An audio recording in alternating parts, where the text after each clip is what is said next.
আচ্ছা, আমরা আজকে ফার্স্টেই যেটা পড়ব সেটা হচ্ছে অ্যালোট্রফি।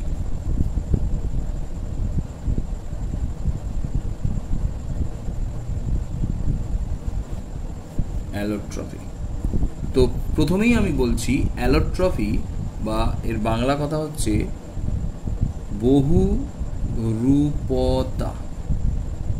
বহুরূপতা কাকে বলে? তো ফার্স্টেই বহুরূপতা আমি বলি কাকে বলে না। বহুরূপতা ব্যাপারটা আমি একটুখানি গল্প করে ফার্স্টে বলি। ধর তোরা স্কুলেতে একটা গো অ্যাজ ইউ লাইক করলি, গো অ্যাজ ইউ লাইক আর কি। তো ওই গো অ্যাজ ইউ লাইকে কেউ বিবেকানন্দ সাজলি, কেউ ম্যাথর সাজলি, কেউ হয়তো ডাকাত সাজলি, কেউ বাঘ সাজলি। তো একটা কথা বলি, তাহলে তুই কি যখন বাঘ সাজলি তুই কি তোর নিজের অবস্থার কোনো পরিবর্তন ঘটিয়েছিস? তুই কি পরিবর্তন হয়েছিস? না, শুধু তোর একটা বাহ্যিক অবস্থার পরিবর্তন ঘটেছে। তুই কিন্তু তুই আছিস। তখন ওই যে সাজা বাঘ আর তুই, এরা পরস্পরের কি বহুরূপী। অর্থাৎ একটা মানুষ যখন অনেক রকম ভাবে সেজে সেজে ভিক্ষা করে বা ঘুরে বেড়ায়, কখনো কালী সাজে, কখনো শিব সাজে, কখনো লোকনাথ সাজে, এরকম সেজে সেজে বাজারে সব ভিক্ষা করতে বেরোয় না? তো তাদের আমরা কি বলি? তাদের আমরা বলি বহুরূপী। অর্থাৎ তাদের নিজেদের প্রকৃতপক্ষে কোনো পরিবর্তন ঘটে না, কিন্তু তারা বাহ্যিক অবস্থার পরিবর্তন ঘটায়। তখন তাকে আমরা বলবো বহুরূপতা, আর সেই ব্যক্তিটাকে বলবো আমরা বহুরূপী। তাহলে বহুরূপতার সংজ্ঞায় কি বলবো না, যখন কোনো মৌল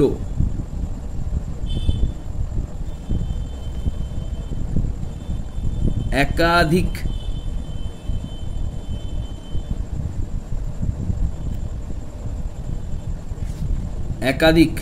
ভৌত মৌলের একাধিক ভৌত অবস্থা পাওয়া যায়, তাকে যখন কোনো মৌলের একাধিক ভৌত অবস্থা পাওয়া যায়, সেই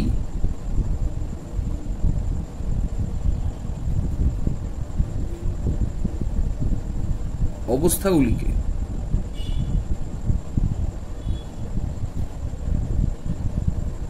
মৌলটির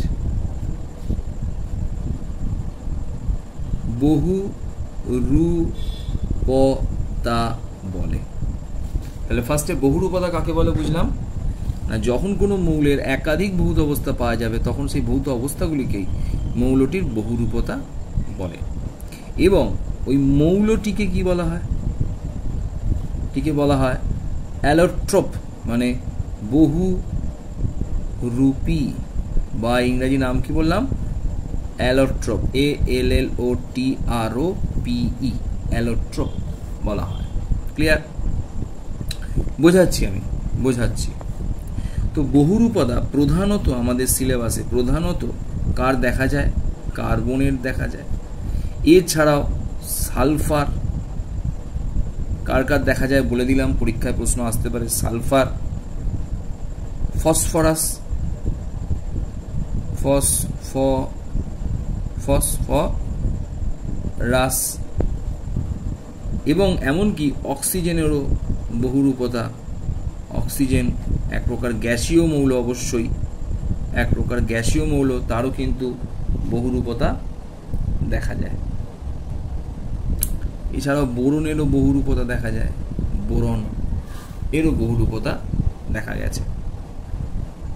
তো একটুখানি আমরা ফার্স্টে এদের নামগুলোর একটু পড়ে নেব। ফার্স্টে ধর সালফার। সালফারে যে ভৌত অবস্থাগুলো পাওয়া যায়, বহুরূপতাগুলো পাওয়া যায়, সেগুলোর নাম কি বলছি? প্লাস্টিক সালফার, প্লাস্টিক সালফার, এটা 1 নম্বর বহুরূপতা, এর রূপ দেখা যায় ভৌত অবস্থা। 2 monoclinic sulphur, monoclinic sulphur, rhombic sulphur,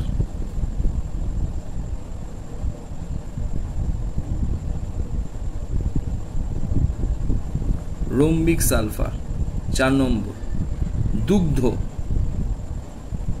শ্বেত সালফার, এটা দুধের মতো দেখতে সালফারটা, ইত্যাদি। সালফারের এতগুলো আরো অনেকগুলো বহুরূপতা রূপভেদ দেখা যায় আর কি। এই সালফারের পর চলে আসছি আমরা ফসফরাস। ফসফরাস, ফসফরাসের প্রধান দুটি রূপভেদ, তার নাম হলো 1 নম্বর সাদা সালফার, সাদা ফসফরাস, বা এটাকে বলা হয় শ্বেত ফসফরাস। শ্বেত ফসফরাস লিখলাম না। আর 2 হচ্ছে লাল ফসফরাস। এই 2 প্রকার ফসফরাসের রূপভেদ সব থেকে ইম্পর্টেন্ট। এছাড়াও অক্সিজেনের 2টি রূপভেদ দেখা যায়। একটা তো অক্সিজেন হলো নিজেই, অক্সিজেন লিখব, আর আরেকটা হলো ওজোন, O3। তাহলে একটা হলো অক্সিজেন, অক্সিজেন গ্যাস অবশ্যই, আর একটা হলো ওজোন গ্যাস, দুজনেই গ্যাস, O3 আর O2। তো এই যে বহুরূপতা, এই বহুরূপতার কারণ সম্বন্ধে বলতে গেলে আমরা কারণগুলো একটুখানি বলি। ফার্স্টে 1 নম্বর, পরমাণুর সংখ্যার পার্থক্য, অর্থাৎ পরমাণুর সংখ্যার পার্থক্য যদি ঘটে তাহলে কিন্তু এই রূপভেদ বা বহুরূপতা দেখা যায়। যেমন অক্সিজেন এবং ওজোন, এদের মধ্যে পরমাণুর সংখ্যার পার্থক্য দেখা গেল। 2, অভ্যন্তরীণ শক্তির পার্থক্য। অভ্যন্তরীণ শক্তির যদি পার্থক্য থাকে তাহলেও তাদের মধ্যে বহুরূপতা দেখা যায়। যেমন সাদা ফসফরাস ও লাল ফসফরাস। ফসফরাসকে আমরা পি দিয়ে লিখলাম, হ্যাঁ, পি দিয়ে লেখা। তো এই সাদা ফসফরাস এবং লাল ফসফরাসের মধ্যে, সাদা ফসফরাসের মধ্যে আভ্যন্তরীণ শক্তির পরিমাণ বেশি, তাই সাদা ফসফরাস বেশি সক্রিয়, কিন্তু লালের মধ্যে আভ্যন্তরীণ শক্তির পরিমাণ কম, তাই লাল ফসফরাস অপেক্ষাকৃত কম সক্রিয়। ক্লিয়ার? তাহলে আভ্যন্তরীণ শক্তির পার্থক্যতেও বহুরূপতা দেখা যায় বা তৈরি হয়। 3, গঠনের পার্থক্য। কেলাসের গঠনের পার্থক্য হলে, যেমন হীরক আর গ্রাফাইট, এরাও পরস্পরের কি, এরাও পরস্পরের কিন্তু রূপভেদ। এদের মধ্যে কিসের পার্থক্য দেখা যায়? গঠনের পার্থক্য দেখা যায়। তো এবার যেটা আমরা আজকে পড়ব সেটা হচ্ছে কার্বন। আজকে আমরা যেটা পড়ব সেটা হচ্ছে কার্বনের রূপভেদ। কার্বনের রূপভেদ নিয়ে আমরা আজকে ফার্স্টে আলোচনায় আসছি। কার্বনের যে বহুরূপতা সেটাকে ভাগ করতে গেলে আমরা কার্বনকে 2 ভাগে ভাগ করে থাকি। একটা হলো নিয়তাকার, নিয়তাকারকে বলা হয় ক্রিস্টালাইন,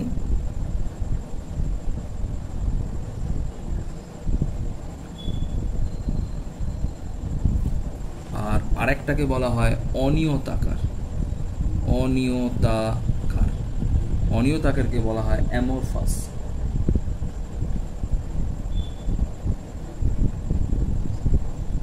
একটাকে বলা হলো ক্রিস্টালাইন আর একটাকে বলা হলো অ্যামরফাস। এবার প্রশ্ন হলো, স্যার নিয়তাকার কাকে বলা হয়? না, যে সমস্ত কার্বনের রূপভেদগুলির মধ্যে, এটাকে আমরা লিখলাম কার্বনের রূপভেদ অবশ্যই, তাহলে অ্যালোট্রফি অফ কার্বন। নিয়তাকার বা ক্রিস্টালাইন কাদের বলা হয়? যে সমস্ত কার্বনের রূপভেদগুলির নির্দিষ্ট আকার থাকে, নির্দিষ্ট যাদের আকার থাকে তাদের বলা হয় নিয়তাকার, আর যাদের নির্দিষ্ট আকার থাকে না তাদেরই বলা হলো অনিয়তাকার। নামের মধ্যেই আমরা এর গঠনটা পেয়ে গেলাম। তো নিয়তাকার কার্বনের মধ্যে আমি একটুখানি বলে দিই, আমরা প্রকৃতিতে 3 প্রকারের কার্বন পেয়ে থাকি। একটা হলো প্রথমে হীরক, তারপর হলো গ্রাফাইট, আর তারপর হলো ফুলারিন। তাহলে একটা হলো হীরক, গ্রাফাইট এবং ফুলারিন, এরা হলো নিয়তাকার কার্বন। আর অনিয়তাকার কার্বনের মধ্যে যারা যারা আছে তাদেরকে শ্রেণী বিভাগ করছি। প্রথমে আছে অঙ্গার,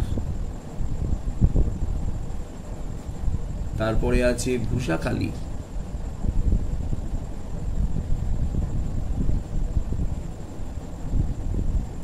তারপর আছে কোক, তারপর আছে গ্যাস কার্বন।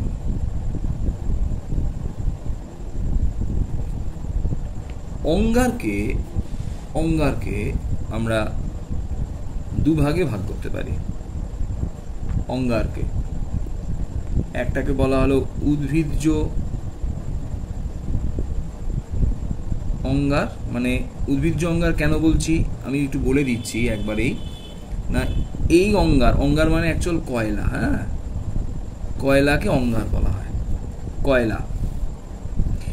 এই অঙ্গারটি উদ্ভিদ দেহ থেকে পাওয়া যায়। উদ্ভিদ দেহের পোড়ানোর ফলে এই অঙ্গার তৈরি হয়, তাই একে বলা হয় উদ্ভিজ্জ অঙ্গার। এবং প্রাণী দেহ থেকে যে অঙ্গার পাওয়া যায় তাকে বলা হয় প্রাণীজ অঙ্গার। এর অপর নাম তো বলেই দিলাম, প্রাণীজ কয়লা, অনেক সময় প্রাণীজ কয়লাও বলা হয়। এই উদ্ভিজ্জ অঙ্গারকে প্রধানত দুভাগে ভাগ করা হয়। একটা হচ্ছে কাঠকয়লা। কাঠকয়লা সম্বন্ধে কিন্তু আমরা সবাই জানি, তাই তো? কাঠকয়লা, কাঠকে পোড়ালে অবশেষে যে কয়লাগুলো পড়ে থাকে, কালো কালো অংশ পড়ে থাকে, তাকে কাঠকয়লা বলে। আর আরেকটা হলো শর্করা কয়লা, শর্করা কয়লা। এবার প্রাণীজ অঙ্গারের মধ্যে প্রাণীজ অঙ্গারকে দুভাগে ভাগ করা যায়। একটাকে বলা হলো অস্থি কয়লা। এটা আমরা শুনলেই কিন্তু বুঝতে পারবো যে স্যার হ্যাঁ বুঝতে পেরেছি। অস্থি কয়লা, অস্থি কয়লা মানে কি? হাড়কে যদি কোনো প্রাণীর হাড়কে যদি পোড়ানো হয় তখন যে কয়লা তৈরি হয়, কিভাবে তৈরি হয় পরে আসছি, তাকে বলা হয় অস্থি কয়লা। এবং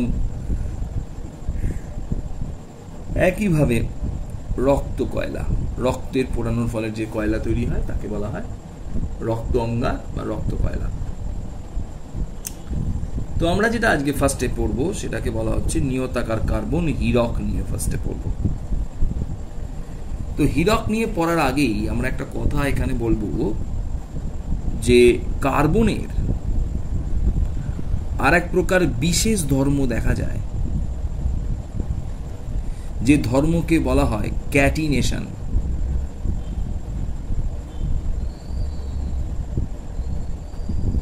ক্যাটিনেশন প্রপার্টিজ, ক্যাটিনেশন প্রপার্টিজ বা ক্যাটিনেশন ধর্ম। ক্যাটিনেশন ধর্মটা কি না, বিশেষ এক প্রকারের ধর্ম যার ফলে কার্বন পরমাণুগুলি পরস্পরের মধ্যে সমযোজী বন্ধন দ্বারা যুক্ত হয়ে দীর্ঘ শৃঙ্খল বা চেইন তৈরি করে। এই দীর্ঘ শৃঙ্খল বা চেইন তৈরি করার ফলে প্রকৃতিতে কার্বনের বহু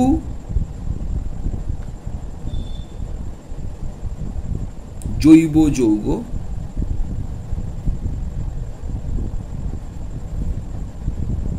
পাওয়া যায়। একটা প্রশ্নের অ্যান্সার আমি বলে দিলাম, কার্বনের প্রকৃতিতে অনেক যৌগ পাওয়া যায়, তার কারণই কি? ক্যাটিনেশন ধর্ম। কার্বন পরপর অনেক পরমাণুর সাথে যুক্ত হতে পারে। ক্লিয়ার? এবং একটা কথা বলে রাখি, এই কার্বন নিজেদের মধ্যে ক্যাটিনেশন ধর্ম দ্বারা যুক্ত হয়ে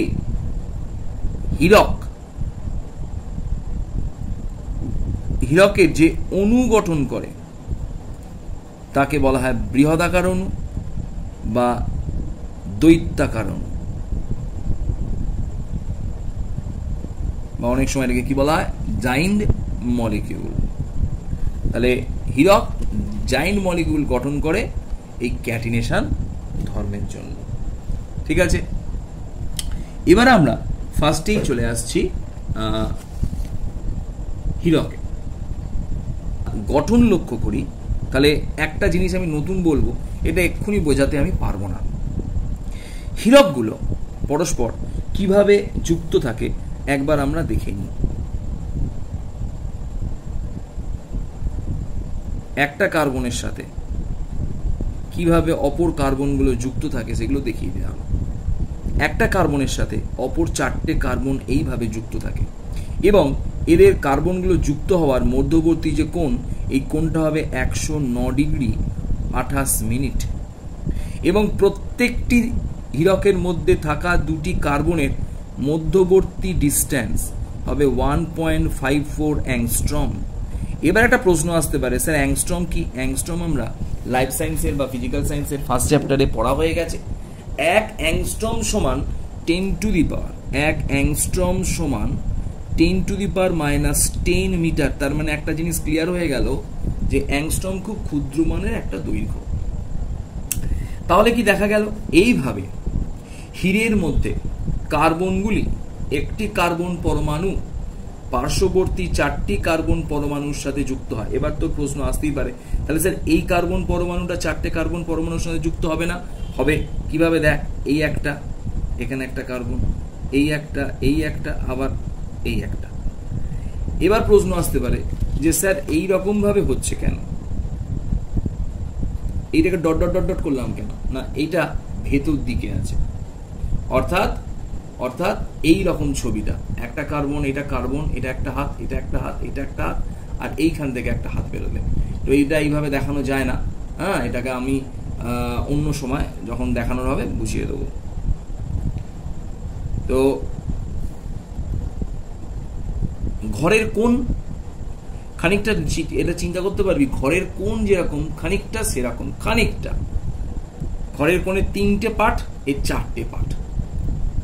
তার মানে কি দেখা গেল, প্রত্যেকটা হীরকের মধ্যে থাকা কার্বন পরমাণুগুলি ক্যাটিনেশন ধর্মের দ্বারা পরস্পরের সাথে যুক্ত হয় এবং একটি কার্বন পরমাণু 4টি কার্বন পরমাণুর সঙ্গে যুক্ত হয় এবং প্রত্যেকটি কার্বন পরমাণুর সংকরায়ন মানে মেশার প্রবৃত্তি, মিশে যাওয়া প্রবৃত্তি, একে বলা হয় সংকরায়ন। মানে হচ্ছে মিশে যাওয়া প্রবৃত্তি, হাইব্রিডাইজেশন। হাইব্রিডাইজেশন মানে সংকরায়ন। sp3 এর ছোট হাতে, এটা ছোট হাতে, তার মাথায় এর মাথা সাইড করে পাওয়ার জায়গা 3, পাওয়ার যেমন দেওয়া আছে এখানে। এই সংকরায়নটাকে আমরা 9 ফার্স্টে শিখব, প্রমাণ করে। এটা আমাদের 11 আছে এবং 9 শিখব। এই সংকরায়নটাকে বলা হয় sp3 হাইব্রিডাইজেশন। তার মানে আবার বলি, প্রত্যেকটি হীরক মধ্যস্থ কার্বন পরমাণু সংকরায়ন sp3। এবার একটা কথা বলি, ভালো প্রশ্ন। কার্বনে ভালো করে বুঝে নিচ্ছি, কার্বনে যোজক ইলেকট্রন, যোজক ইলেকট্রন কাকে বলে আমি কিন্তু শিখিয়ে দিয়েছি। যোজক ইলেকট্রন কাকে বলে? না, বহিস্থ কক্ষের ইলেকট্রনকে ইলেকট্রন বলে। বহিস্থ কক্ষের ইলেকট্রনকে বলা হয় যোজক ইলেকট্রন। যোজক ইলেকট্রন। তো আমরা কার্বনকে ভাগ করি, লক্ষ্য করে দেখ, সেখানে আছে, আবার শেখাচ্ছি। কার্বনের পরমাণু ক্রমাঙ্ক 6 মানে ইলেকট্রন সংখ্যা 6। 6কে ভাগ করার উপায় শিখিয়ে দিয়েছিলাম 2 + 8 + 8 + x, 2 + 4 ভাগ 2, 6কে ভাগ 2 + 4, সূত্র ছিল 2 8 8 অতিরিক্ত, তাহলে 2 আর 6 ভাঙলাম। তাহলে প্রথম কক্ষে কে কক্ষে আছে 2টি ইলেকট্রন এবং এল কক্ষে আছে 4টি ইলেকট্রন। বুঝতে বললাম, তাহলে কে কক্ষে আছে 2টি ইলেকট্রন এবং এল কক্ষে আছে 4টি ইলেকট্রন। তাহলে কার্বনের ক্ষেত্রে তাহলে কি দেখলাম না, লাস্ট কক্ষ, কার্বনের কে কক্ষ, এল কক্ষ, লাস্ট কক্ষ। লাস্ট কক্ষে কত ইলেকট্রন আছে? 4টে। তাহলে যোজক ইলেকট্রন সংখ্যা কত? 4। এবার আমি বলি, তাহলে কার্বনের যোজক ইলেকট্রন সংখ্যা 4 এবং দেখা গেল হীরের মধ্যে একটা কার্বনের সাথে কটা কার্বন যুক্ত হচ্ছে, ছবিটা একবার দেখে নিই। একটা কার্বনের সাথে 4টি কার্বন যুক্ত হচ্ছে, এই কার্বনটার সাথেও আবার ঠিক একইভাবে 4টি কার্বন যুক্ত হবে। ঠিক আছে, তো এইভাবে আমরা এইভাবে পরপর স্টেপ বাই স্টেপ দেখব। তো দেখা যায় এইভাবে, যেহেতু হীরকের মধ্যে একটি কার্বন পরমাণুর সাথে 4টি কার্বন পরমাণু যুক্ত থাকে, তাই তার 4টি যোজক ইলেকট্রন কি হয়ে যায়? ব্যবহৃত হয়, মানে ব্যবহার হয়ে যায়। অর্থাৎ তার 4টি কার্বন ছিল, এই ইলেকট্রন ছিল এবং কার্বনের প্রত্যেকটা কার্বন তার পাশে 4টি আর বন্ধু কার্বনের সাথে যুক্ত থাকে। তার ফলে দেখা গেল এই কার্বনটি পাশের কার্বনগুলোকে একটা করে ইলেকট্রন দিয়ে বন্ধুত্ব স্থাপন করেছে, তাই এখানে তার 4টি যোজক ইলেকট্রনই ব্যবহৃত হয়ে যায়। তার ফলে কোনো অতিরিক্ত যোজক ইলেকট্রন থাকে না, বা অতিরিক্ত যোজক ইলেকট্রন না থাকায় কি বলবো আমরা? কোনো মুক্ত ইলেকট্রন থাকে না। আমরা পরে বুঝব, মুক্ত ইলেকট্রন পরে আসছে। যেহেতু কোনো যোজক ইলেকট্রন থাকে না, তাই কোনো মুক্ত ইলেকট্রন থাকে না, তাই হীরক তড়িৎ পরিবহন করে না। কেন? আমরা জানি, আগে আমরা পড়ে এসেছি যে মুক্ত ইলেকট্রনই কঠিন পদার্থের মধ্যে দিয়ে তড়িৎ পরিবহন করায়। তাই হীরের মধ্যে কোনো মুক্ত ইলেকট্রন থাকে না। কেন? হীরের মধ্যে যে 4টি ইলেকট্রন ছিল, সেই 4টি যোজক ইলেকট্রনই ব্যবহার হয়ে যায় বন্ধন গঠনের জন্য। তাই মুক্ত ইলেকট্রন না থাকায় হীরক তড়িৎ পরিবহন করে না, কারণ তড়িৎ পরিবহনের যে বাহক মুক্ত ইলেকট্রন হীরকের মধ্যে থাকে না। কিন্তু হীরকের এই নির্দিষ্ট জালক গঠন, কিন্তু হীরকের এই নির্দিষ্ট জালক গঠন বা জালক গঠনই এর মধ্যে দিয়ে তাপ পরিবহনে সাহায্য করে এবং হীরে তাপ পরিবহন ক্ষমতা ধাতু অপেক্ষাও বেশি। চিন্তা করে বলতে চাইছিলাম যে ধাতুরা তাপ পরিবহন করতে পারে, অধাতুরা সাধারণত তাপ পরিবহন করতে পারে না। তড়িৎ পরিবহন করতে পারে না। কিন্তু হীরক তাপ তড়িৎ পরিবহন না করলেও, কেন তড়িৎ পরিবহন করে না বলেছি, তাপ পরিবহন করার ক্ষমতা এত বেশি তার নির্দিষ্ট এই জালক গঠনের জন্য, মানে নির্দিষ্ট এবং ক্যাটালিসন ধর্মের মাধ্যমে যে জালকের মতো আকার ধারণ করে বা যে চতুস্থলক আকার ধারণ করে, এটা জালক নির্দিষ্ট চতুস্থলক জালক লিখতে পারি, বা এটার নাম আরেকটা বলে রাখলাম চতুস্থলক জালক, চতুস্থলক জালক মানটা আছে চতুস্থলক গঠন। এর ইংরেজি নাম আছে একটা, এর ইংরেজি নাম হচ্ছে এই হীরাকে এই ধরনের গঠনটা কি বলবো, চতুস্থলক গঠন। গঠনের জন্য এর মধ্যে দিয়ে তাপ পরিবাহিত হয়, এবং এই তাপ পরিবহন করার ক্ষমতা, তাপ পরিবাহিত হয় সেটাই বড় কথা নয়, তাপ পরিবহন করার ক্ষমতা ধাতু অপেক্ষা বেশি। তাহলে এমন একটা অধাতুর নাম বলো, প্রশ্ন আসতে পারে একটি অধাতুর নাম বলো যা তাপ পরিবহন ক্ষমতা ধাতু অপেক্ষা বেশি। প্রশ্ন আসতে পারে খুব ইম্পর্টেন্ট, এবং কেন তার কারণটা কিন্তু আমি বুঝিয়ে দেব। ঠিক আছে, যেহেতু হিরে কার্বন দ্বারা গঠিত, তাই এর একটা ধর্ম আছে। তার মানে হিরেকে আমরা কি দিয়ে লিখবো, কার্বন দিয়ে। হিরেকে যদি অক্সিজেনের উপস্থিতিতে আমরা প্রায় 900 ডিগ্রি 800 থেকে 900 ডিগ্রি সেন্টিগ্রেড এর কাছাকাছি উষ্ণতায় আমরা যদি উত্তপ্ত করি, তাহলে হিরে অক্সিজেনের সঙ্গে, যেহেতু হিরে কার্বন, তাই কার্বন যেমন অক্সিজেনের সঙ্গে বিক্রিয়া করে, তাই হিরেও অক্সিজেনের সঙ্গে বিক্রিয়া করে কার্বন ডাইঅক্সাইড উৎপন্ন করবে। এটাই প্রমাণ করে যে হিরে কার্বনেরই একটি রূপভেদ। ইম্পর্টেন্ট প্রশ্ন, কার্বনকে অক্সিজেনের সঙ্গে বিক্রিয়া করলে কার্বন ডাইঅক্সাইড উৎপন্ন হয়, হিরেকেও অক্সিজেনের সঙ্গে 900 ডিগ্রি উষ্ণতায় বিক্রিয়া করলে কার্বন ডাইঅক্সাইড উৎপন্ন হয়। তাহলে এর থেকে প্রমাণিত হলো হিরে কার্বনেরই রূপভেদ, তার মানে কার্বনেরই একটা রূপ হলো হিরে। ক্লিয়ার? এরপর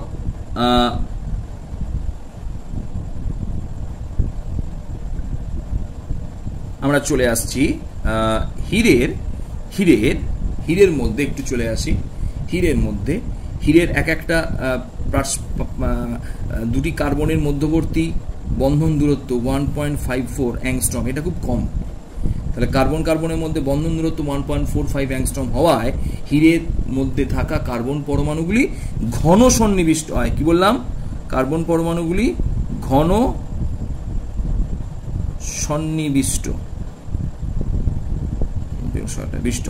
সন্নিবিষ্ট হয়। তাই হিরে বা হীরক কঠিন পদার্থ, এবং হিরে এতটাই কঠিন যে একে কাঁচ কাটার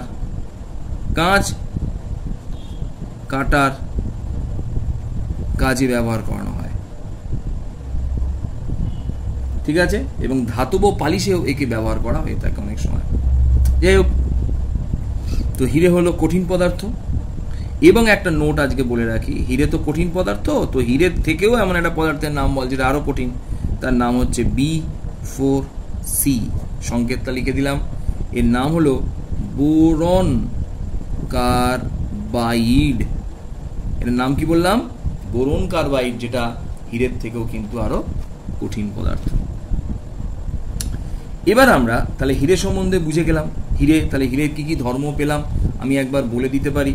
হিরে 1 নম্বর তড়িৎ পরিবহন করে না, 2 নম্বর তাপ পরিবহন তো করেই, এবং তাপ পরিবহন করার ক্ষমতা ধাতু অপেক্ষাও বেশি। 3 নম্বর হচ্ছে হিরে খুব কঠিন পদার্থ, অধাতু হলেও কঠিন। হ্যাঁ, হিরে কিন্তু অধাতু, তা সত্ত্বেও কঠিন পদার্থ, এবং এটার সাহায্যে আমরা কাঁচ কাটতে পারি। তো রত্ন ইত্যাদি রত্নর পালিশ কাজেও আমরা হিরেকে ব্যবহার করে থাকি, এবং বিশেষ ধরনের হিরেকে ব্যবহার করি কালো হিরে, তার নাম হলো কালো হিরে। এই কালো হিরের অপর নাম হলো কার্বোনেডো, এটাকে বলা হলো কার্বোনেডো। ঠিক আছে, তাহলে কালো হিরে বা কার্বোনেডো বলা হয়। এছাড়াও কি দেখলাম 4 নম্বর পয়েন্টসে, হিরে কিন্তু অক্সিজেনের সঙ্গে বিক্রিয়া করে হিরে কার্বন ডাইঅক্সাইড উৎপন্ন করলো। তাহলে এর থেকে প্রমাণিত হলো যে হিরে কার্বনেরই রূপভেদ করছি। প্রশ্নটা হচ্ছে, খুব ভালো লাগবে শুনতে, যে আমার কাছে কিছু নকল হিরে ও কিছু আসল হিরে আছে, আমি কিভাবে তাদের পৃথক করব বা শনাক্ত করব? ঠিক আছে, আমি কিভাবে তাদের শনাক্ত করব? এটা শুনে মনে হচ্ছে না খুব ইন্টারেস্টিং প্রশ্নটা? তা কিভাবে শনাক্ত করব আমি একটুখানি তার জন্য একটা ধর্ম বলি, হীরের আর একটা ধর্ম আমি বলি। হীরের মধ্যে দিয়ে এক্সরে, এক্সরে শব্দটা আমরা কিন্তু শুনেছি, এক্সরে করানো হয় হাড় ভেঙে গেলে এক্সরে। হীরের মধ্যে দিয়ে এক্সরে সহজে যেতে পারে, যেতে পারে, কিন্তু কাঁচের মধ্যে দিয়ে নয়। তাহলে হীরে এক্সের মধ্যে দিয়ে হীরে সহজেই যেতে পারে, কিন্তু কাঁচের মধ্যে দিয়ে হীরে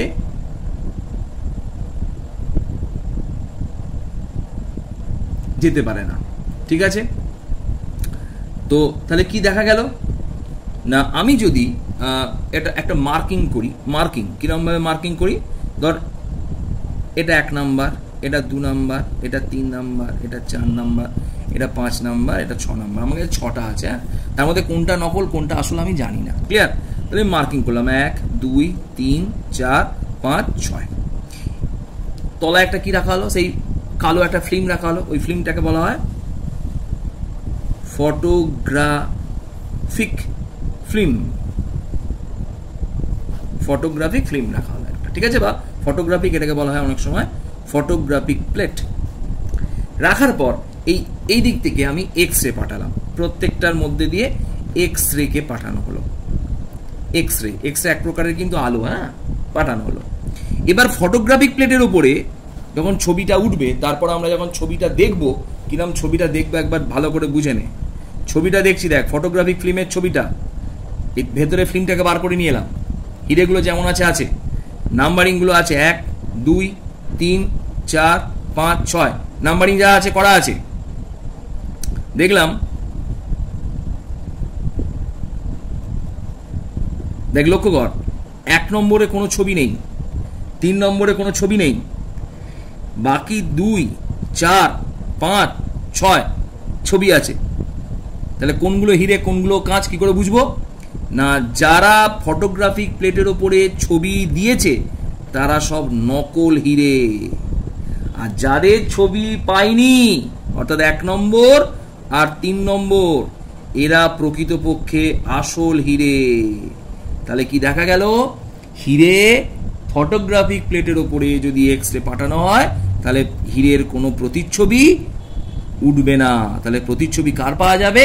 কাঁচের। তাহলে দেখা গেল এক্সরে কিন্তু হিরের ছবি তুলতে পারে না।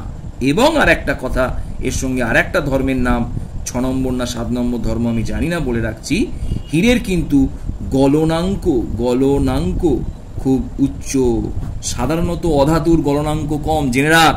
যারা অধাতু, তাহলে পার্থক্যগুলো বুঝতে পারা গেল তো, যারা অধাতু তাদের গলনাঙ্ক কিন্তু কম, কিন্তু হীরে অধাতু হলেও এর গলনাঙ্ক কিন্তু উচ্চ। তাহলে আমরা হীরে সম্বন্ধে আজকে যেগুলো জানার দরকার ছিল একটুখানি বলে দিলাম। আচ্ছা, আরেকটুখানি বলে দিই, 1000 ডিগ্রি সেন্টিগ্রেড উষ্ণতায়, এটা জেনে রাখ, 1000 ডিগ্রি সেন্টিগ্রেড উষ্ণতায় হীরের সাথে যদি সালফার বাষ্প, এসটা হচ্ছে সালফার, লিখে দিলাম, সালফার যদি বাষ্প চালনা করি তাহলে সেখানে উৎপন্ন হয় সালফার ডাইঅক্সাইড। এখান থেকেও প্রমাণিত হয় যে হীরে কার্বনেরই রূপভেদ। এছাড়াও হীরের সাথে আরেকটা বিক্রিয়া লিখে দিচ্ছি, দেখে রাখ, সোডিয়াম কার্বনেটের যদি বিক্রিয়া করানো হয়, এটাকে গলিত অবস্থায় অবশ্যই, ঠিক আছে, গলিত সোডিয়াম কার্বনেটের যদি বিক্রিয়া করানো হয় তখন গলিত সোডিয়াম কার্বনেট হীরেকে আক্রমণ করে বা হীরের সঙ্গে বিক্রিয়া করে এবং উৎপন্ন করে সোডিয়াম মনোক্সাইড এবং 2CO। এর থেকে প্রমাণিত হয় যে এটি হীরে। তার মানে এই যে বিক্রিয়াটা দেখালাম, এই বিক্রিয়া হচ্ছে হীরেকে চেনার একটা রাসায়নিক বিক্রিয়া। তাহলে হীরেকে চেনার একটা রাসায়নিক বিক্রিয়া কিন্তু এই বিক্রিয়াটা, যেটা কিন্তু অন্যান্য মৌল মানে রূপভেদ দেয় না। তাহলে হীরেই একমাত্র এই বিক্রিয়াটা দেয়, অর্থাৎ গলিত সোডিয়াম কার্বনেটের সাথে হীরের যদি বিক্রিয়া করানো হয় তাহলে সেখানে উৎপন্ন হয় সোডিয়াম মনোক্সাইড, বলে দিলাম, আর উৎপন্ন হয় কার্বন মনোক্সাইড। ক্লিয়ার? গ্রাফাইট।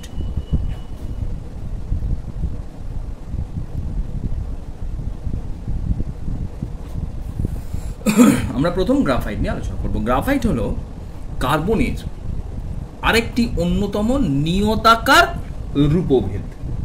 ঠিক আছে, তো গ্রাফাইট হলো নিয়তাকার রূপভেদ, অর্থাৎ হীরক যেমন একটা নিয়তাকার রূপভেদের পড়েছিলাম, সেরকম মানে ক্রিস্টালাইন অ্যালোট্রপ, সেরকম গ্রাফাইটও এক প্রকারের ক্রিস্টালাইন অ্যালোট্রপ।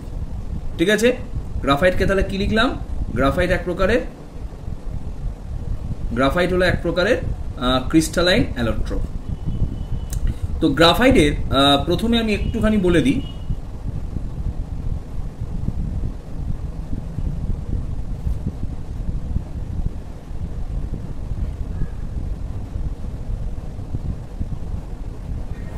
গ্রাফাইট হলো এক প্রকারের ক্রিস্টালাইন অ্যালোট্রপ। প্রথমে আমি একটুখানি বলে দিই যে গ্রাফাইট বিভিন্ন অঞ্চলে পাওয়া যায়, তার মধ্যে অন্যতম হচ্ছে শ্রীলঙ্কা। আমি জাস্ট এগুলো লিখবো না, লিখলে অনেকগুলো টাইম লাগবে। শ্রীলঙ্কা, এছাড়াও গ্রাফাইট পাওয়া যায় মেক্সিকোতে, ইটালিতে, আমেরিকাতে এবং ভারতের সিকিমে খনিজ রূপে গ্রাফাইট পাওয়া যায়। যেটা ভারতে পাওয়া যায় সেটা হলো ভারতের সিকিম রাজ্যে এই খনিজ রূপে গ্রাফাইট পাওয়া যায়। তো বর্তমানে গ্রাফাইটের যে এত চাহিদা, এটা মেটানোর জন্য কৃত্রিমভাবে গ্রাফাইটকে নির্মাণ করা হচ্ছে। এই কৃত্রিমভাবে যে গ্রাফাইট নির্মাণ করা হচ্ছে, সেই গ্রাফাইট কিভাবে নির্মাণ করা হচ্ছে একটুখানি গল্প করে বলে দিই।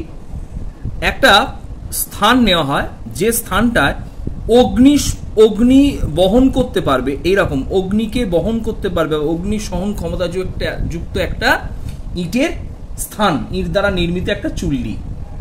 এই চুল্লিতে বালি নেওয়া হয় এবং কিছু পরিমাণে বালির সাথে কিছু পরিমাণে কোক মেশানো থাকে। তাহলে কি নিলাম? ফার্স্টে বালি নিলাম এবং তার সাথে বালি কিন্তু অবশ্যই সিলিকা অর্থাৎ সিলিকন ডাইঅক্সাইড, এবং তার সাথে কিছু পরিমাণে কি নেওয়া হলো? কোক নেওয়া হলো। কোক হচ্ছে কার্বন, কার্বনের একটা অনিয়তাকার রূপভেদ হচ্ছে কোক, কার্বন নেওয়া হলো। এবং এই মিশ্রণের মধ্যে গ্রাফাইটের তড়িৎদ্বার, এই দুটো হচ্ছে গ্রাফাইটের তড়িৎদ্বার। এদিকে একটা গ্রাফাইটের তড়িৎদ্বার নিলাম আর এদিকে একটা গ্রাফাইটের তড়িৎদ্বার নিলাম। এটা গ্রাফাইটের তড়িৎদ্বার। যে গ্রাফাইটের তড়িৎদ্বারটা বায়ুর মধ্যে, এই বালির মধ্যে ভরা আছে এবং এর সাহায্যে একদিকে প্লাস ও একদিকে মাইনাস, এইভাবে আমরা এর মধ্যে দিয়ে তড়িৎ চালনা করব। এবং তড়িৎ চালনা করার ফলে এখানে যে উষ্ণতার সৃষ্টি হবে, আমি পার্টগুলোকে শুধু লিখছি, সেটা 3000 থেকে প্রায় 3500 ডিগ্রি সেন্টিগ্রেড। তড়িৎ চালনা করলে এই অঞ্চলে 3000 থেকে 3500 ডিগ্রি সেন্টিগ্রেড উষ্ণতার সৃষ্টি হয়।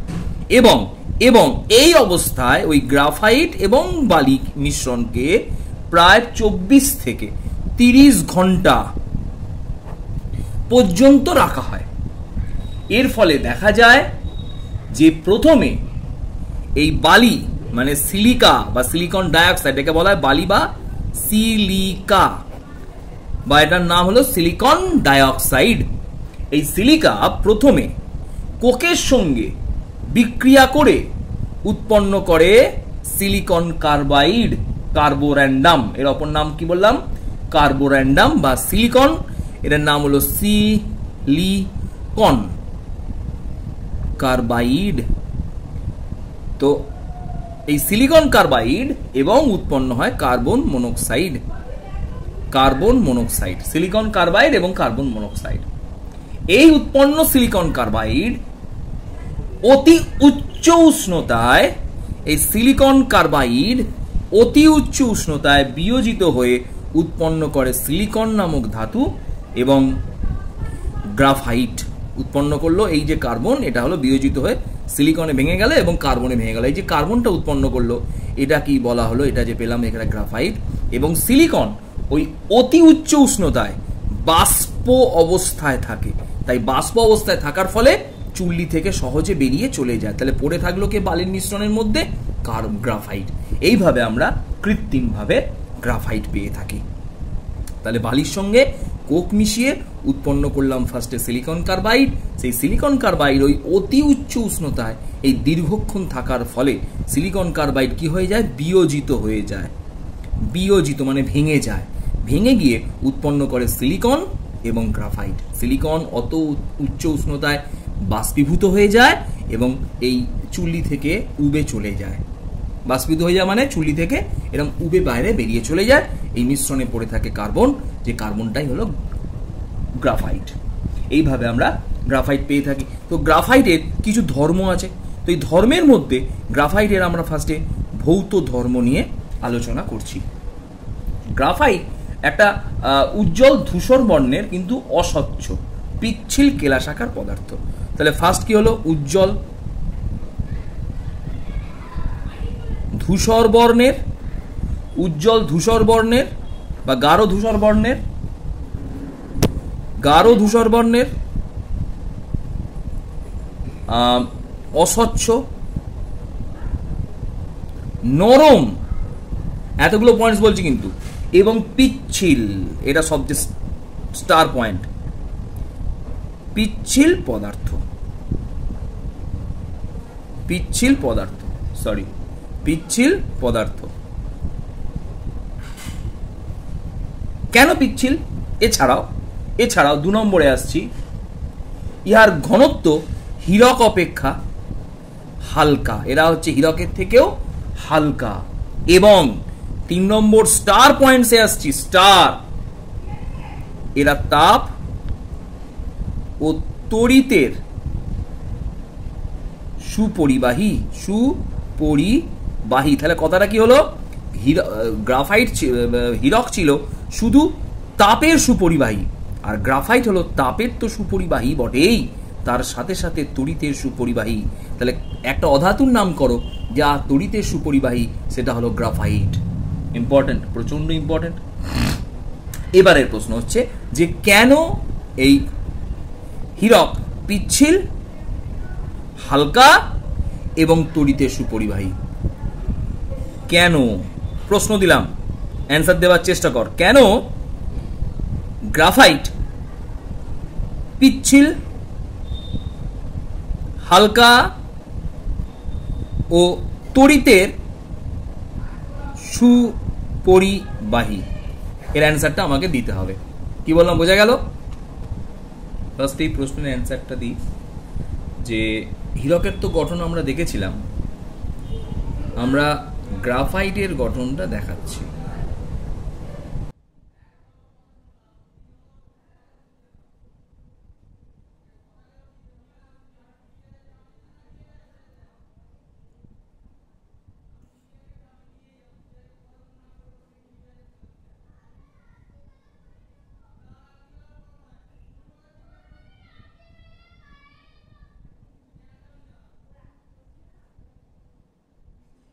এইভাবে আমরা গ্রাফাইটের গঠনগুলো একবার দেখে নিলাম। এগুলো গ্রাফাইটের গঠন, ঠিক আছে? তো এই একটা গ্রাফাইটের স্তর, আমরা ছবিগুলো আঁকছি। এরপর আরেকটা গ্রাফাইটের স্তর আঁকছি।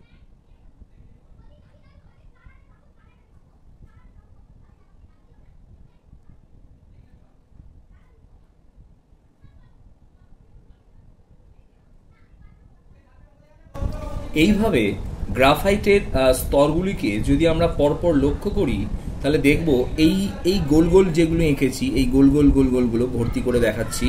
এই গোল গোলগুলো হচ্ছে গ্রাফাইটের স্তরের মধ্যে থাকা, এগুলো হচ্ছে পাশে লিখে দিলাম, এগুলো হচ্ছে কার্বন পরমাণু। কার্বন পরমাণু। তাহলে এরকম কার্বন পরমাণুগুলো এই গ্রাফাইট স্তরের মধ্যে এরকম ষড়ভুজ আকৃতি, এগুলো কিরকম দেখতে? ষড়ভুজ কেন বলছি না, 6টা করে বাহু, 1টা 2টো 3টে 4টে 5টা এবং 6টা, এইরকম ষড়ভুজ আকৃতির গঠন তৈরি করে এরকম একটা স্তর গঠন করে অবস্থান করে। অর্থাৎ গ্রাফাইটের গঠনে এরকম পরপর অসংখ্য স্তর লক্ষ্য করা যায়। আমরা 2টো স্তরের ছবি এঁকেছি, এরকম অজস্র স্তর লক্ষ্য করা যায়, যেখানে একটি স্তর এবং তার পরবর্তী স্তরের মধ্যবর্তী দূরত্ব, একটি স্তর থেকে তার পরবর্তী যে স্তর তার মধ্যবর্তী দূরত্ব,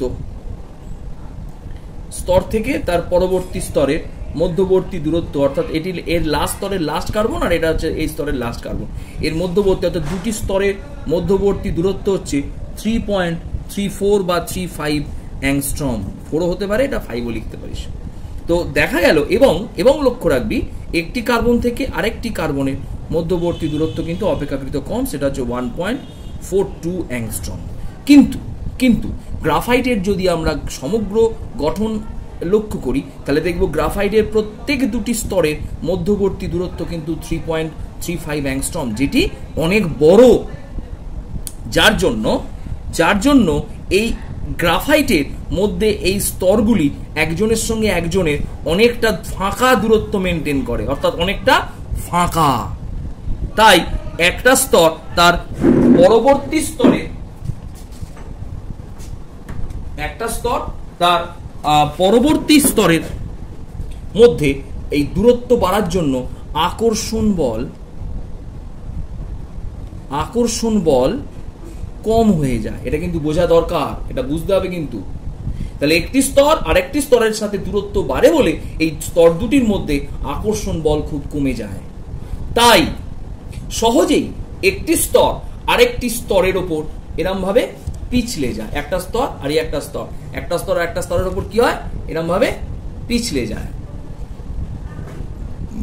এই কারণের জন্য গ্রাফাইট কিন্তু পিচ্ছিল। তাহলে একটা পয়েন্ট এলাম, এই কারণের জন্য গ্রাফাইট পিচ্ছিল। এবং গ্রাফাইটের এই স্তরগুলির মধ্যে যেহেতু অনেকটা ফাঁকা স্থান দেখা যায়, তাই গ্রাফাইটের ঘনত্ব হীরকের ঘনত্ব থেকে কম এবং হীরক থেকে অপেক্ষাকৃত গ্রাফাইট কিছুটা হালকা। এবারের প্রশ্নে অ্যান্সার আসছি যে লক্ষ্য করে দেখি হীরকের একটি কার্বন পার্শ্ববর্তী 3টি কার্বনের সাথে যুক্ত আছে। হীরক না, গ্রাফাইটের ক্লাসের মধ্যে একটি কার্বন পরমাণু পার্শ্ববর্তী 3টি কার্বন পরমাণুর সাথে, আমি মেনশন করে দিচ্ছি গোল করে, 3টি কার্বন পরমাণুর সাথে যুক্ত আছে। প্রতিটা ক্ষেত্রেই তাই, একটি কার্বন পরমাণু পার্শ্ববর্তী 3টি এরম ভাবে কার্বন পরমাণুর সাথে যুক্ত আছে। এবং আমরা জানি কার্বনের, আগের দিনে বলেছিলাম আগের ভিডিওয়ে, যে কার্বনের যোজক ইলেকট্রন সংখ্যা 4টি। তাই কার্বন পার্শ্ববর্তী 3টি কার্বনকে 3টি ইলেকট্রন যোজ্যতা গঠনের জন্য দান করে দেয়। কিন্তু একটি ইলেকট্রন এখানে মাইনাস করলে কি হবে, 4 - 3, 4টে ছিল, 3টি ইলেকট্রন দান করলো পাশের 3টি কার্বনকে, তাহলে একটা ইলেকট্রন এখনো পড়ে থাকলো। এই যে ইলেকট্রনটি পড়ে থাকে, সেই ইলেকট্রনটি, এটি ইলেকট্রন, এই যে ছবিটা আঁকলাম এটা ইলেকট্রনটি, এই যে ইলেকট্রনটি পড়ে থাকে, এই ইলেকট্রনটি কেই বলা হয় মুক্ত ইলেকট্রন। তাহলে গ্রাফাইটে কি ইলেকট্রন দেখা যায় একটুখানি বলি। যেমন হীরকের ক্ষেত্রে আমরা পড়েছিলাম, হীরকের কার্বনটি ছিল সংকরায়ন sp3, এখানে গ্রাফাইটের সংকরায়ন, গ্রাফাইটে যে কার্বনটি থাকে সেই কার্বনটির সংকরায়ন কিন্তু sp2, এর একটু ওপর লেভেল হলো। হ্যাঁ, আমি কি এগুলো একটু পরে বলবো। তাহলে গ্রাফাইটের মধ্যে থাকা প্রত্যেকটি কার্বন পরমাণুর সংকরায়ন sp2, কিরকম ভাবে লিখলাম, এসটা ছোট, পিটা তার পাশে ছোট, তার ঠিক মাথায় 2, এইভাবে sp2 লিখতে হয়, যেখানে খুশি লেখা যায় না। তো এই sp2 সংকরায়িত হওয়া বা এটাকে বলা হয় হাইব্রিডাইজেশন।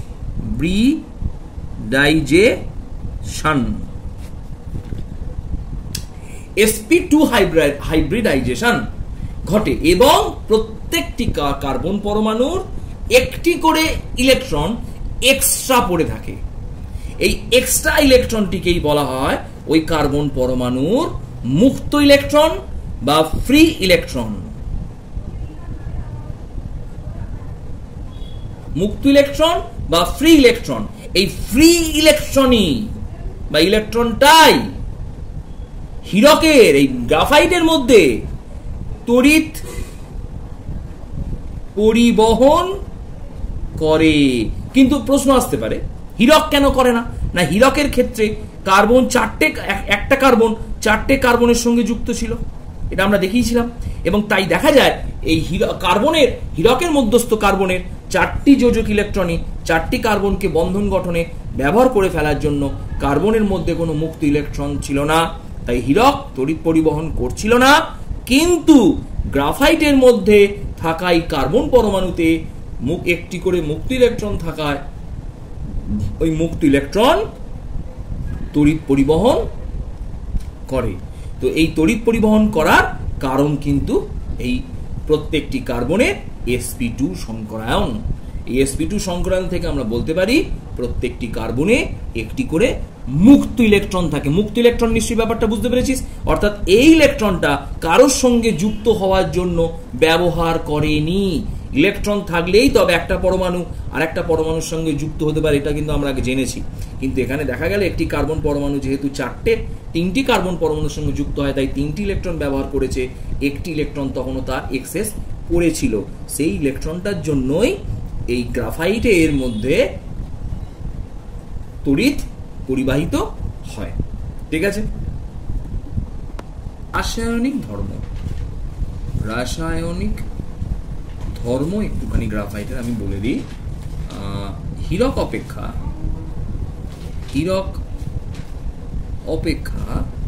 গ্রাফাইট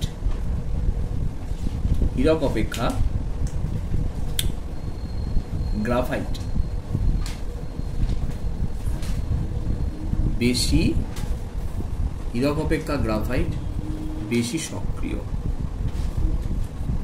এটা ফার্স্ট পয়েন্ট।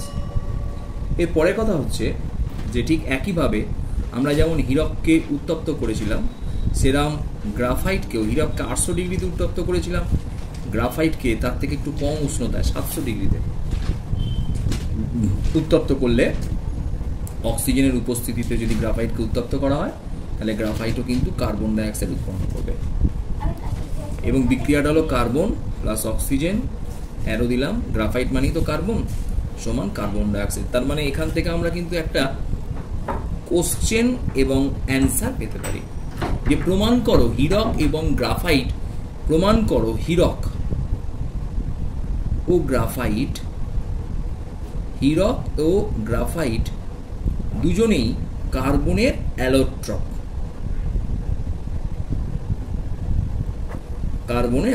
মানে রূপভেদ। কি করে প্রমাণ করব? না, হীরক এবং গ্রাফাইট উভয়কেই বায়ুর উপস্থিতিতে উত্তপ্ত করলে কার্বন ডাই অক্সাইড উৎপন্ন হয়। এর থেকেই প্রমাণিত হলো দুজনেই কার্বনের রূপভেদ।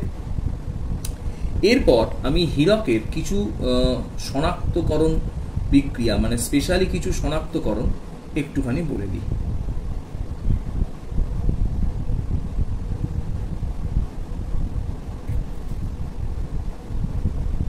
খুব ইম্পর্টেন্ট, একটুখানি বলে দিই। সামান্য পরিমাণে, এটা ইম্পর্টেন্ট, একটু জানার জন্য বলছি। হ্যাঁ, এটা অবশ্যই এক্সট্রা, সবাইকে করতে হবে না। সামান্য পরিমাণে পটাশিয়াম ক্লোরেট, এর সংকেতটার, এটার নাম কি বললাম? পটাশিয়াম ক্লোরেটের সাথে নাইট্রিক অ্যাসিড ও তার সাথে কিছু পরিমাণে সালফিউরিক অ্যাসিড সহ গ্রাফাইটকে যদি উত্তপ্ত করা হয়, কি করলাম? গ্রাফাইটকে আমি উত্তপ্ত করলাম।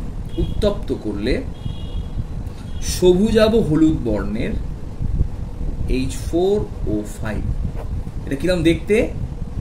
সবুজাভ হলুদ, মানে এটা সবুজ হলুদ, এরম টাইপের দেখতে একটা কঠিন পদার্থ উৎপন্ন হবে, যে পদার্থটাকে বলা হবে, নাম তার বলে দিচ্ছি আমি, গ্রাফাইটিক অ্যাসিড উৎপন্ন হবে। এই বিক্রিয়াটা কিন্তু হিরে দেয় না, শুধুমাত্র গ্রাফাইট দেয়। আর ঠিক আছে, এটা ইম্পর্টেন্ট ছিল, বলে দিলাম একবার। আর একটুখানি বলে দিই যে গ্রাফাইটের কিন্তু অনেক ব্যবহার আছে, তার মধ্যে কয়েকটা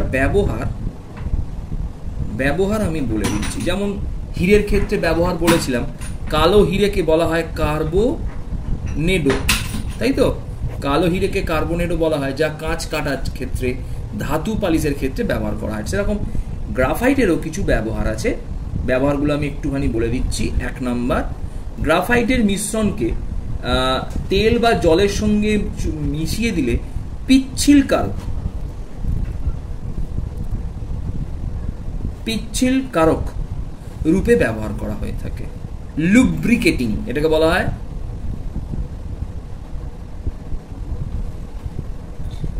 লুব্রিকেটিং অয়েল হিসেবে ব্যবহার করা হয়।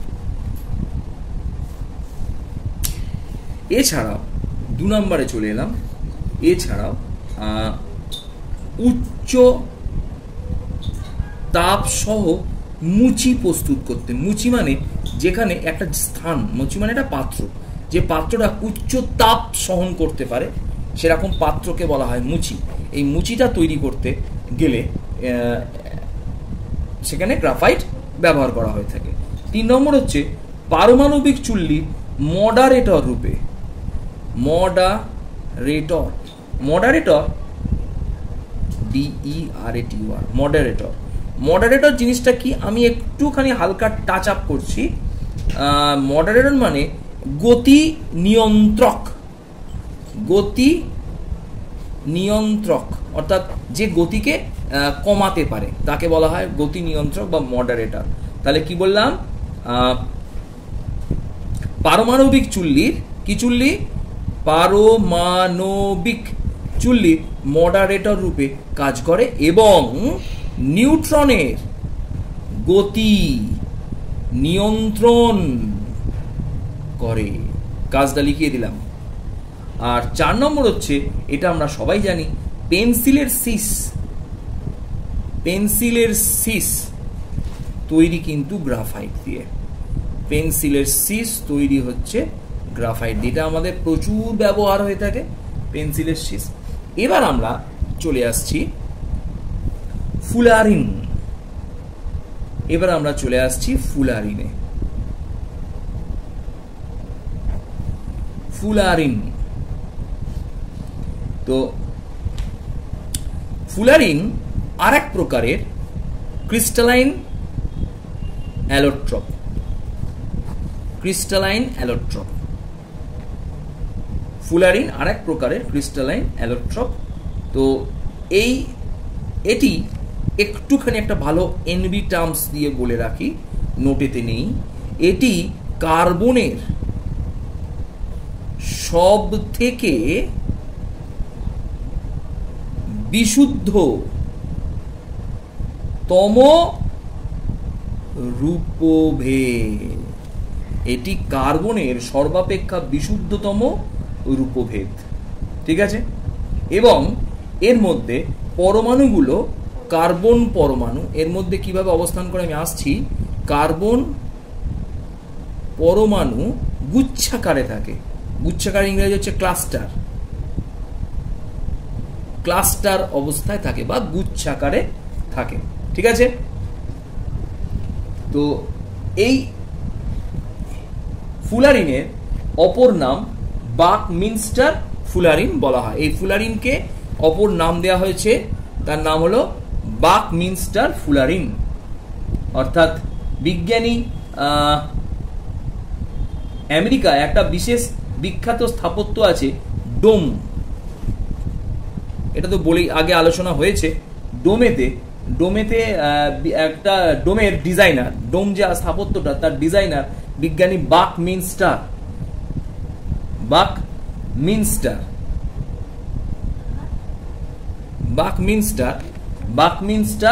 ফুলার।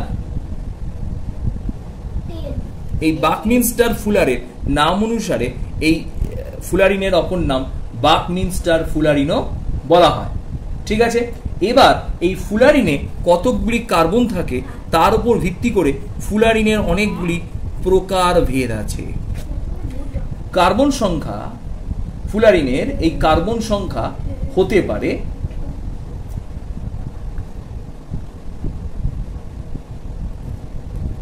60টি, 70টি ইত্যাদি।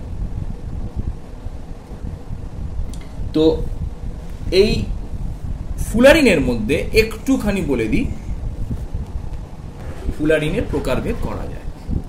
তো যে সমস্ত ফুলারিনে কার্বন সংখ্যা n=60, সেই সমস্ত ফুলারিনগুলি দেখতে 1 নম্বর ফুটবলের মতো। ফুটবল যেরকম দেখতে ঠিক সেরকম দেখতে। এবং ঠিক গ্রাফাইটের মতোই এই ফুলারিনের প্রত্যেকটি কার্বনের সংকরায়ন sp2, এটা শুধু জেনে রাখা, এক্সট্রা শুধু জাস্ট জেনে রাখলাম। প্রত্যেকটি কার্বনের সংকরায়ন sp2 এবং দেখতে খানিকটা ফুটবলের মতো। আমরা ছবিটা একবার দেখে নিতেই পারি, আমরা ছবিটা একবার দেখে নিই, ছবিটা একবার দেখাই। এই যে ঠিক ফুলারিনের ছবি, যেটা C60, সেই ফুলারিনটার ছবি এরকম দেখতে এবং পুরোপুরি ফুটবলের মতো, ঠিক আছে। এবং যেটা বলছিলাম যে এই ফুলারিনের মধ্যে কতকগুলি পঞ্চভুজাকৃতির,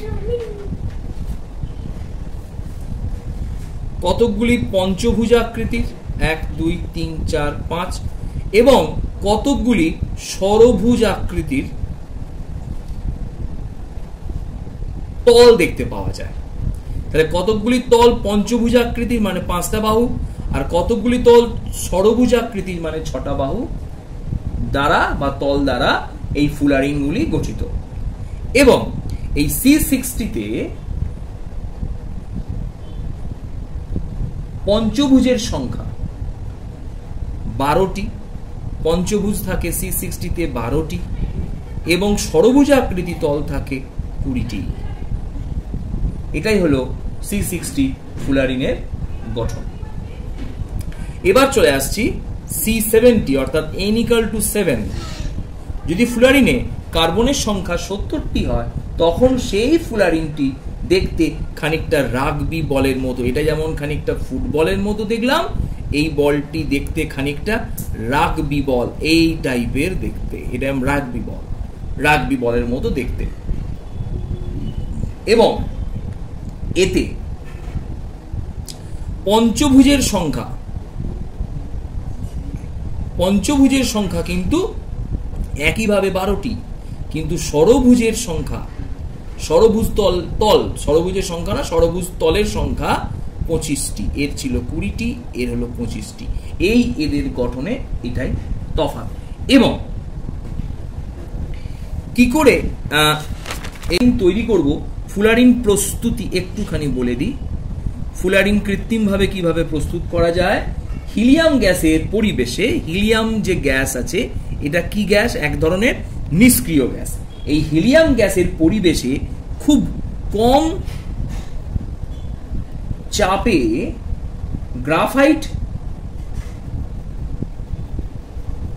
গ্রাফাইট তড়িৎদ্বারের মধ্যে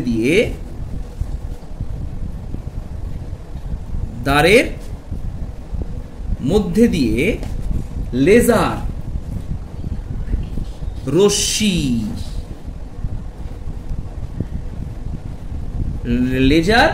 রশ্মি পাঠালে যে ঝুল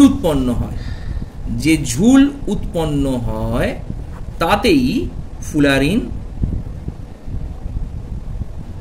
থাকে। যে ঝুল উৎপন্ন হয় তাতেই ফুলারিন পাওয়া যায়। তো হয়ে গেল এটা ফুলারিন কিভাবে তৈরি করে বলে দিলাম। এছাড়াও আরেকটা পদ্ধতি বলে দিই,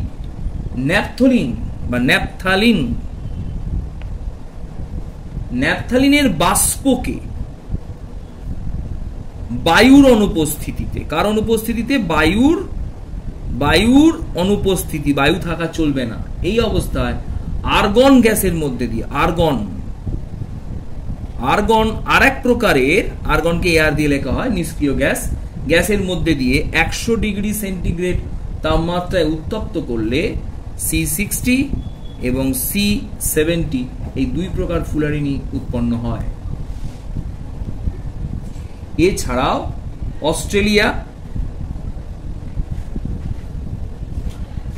অস্ট্রেলিয়া, কানাডা, নিউজিল্যান্ড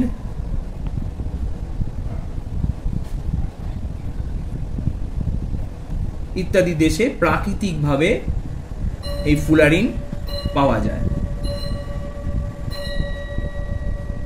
এবং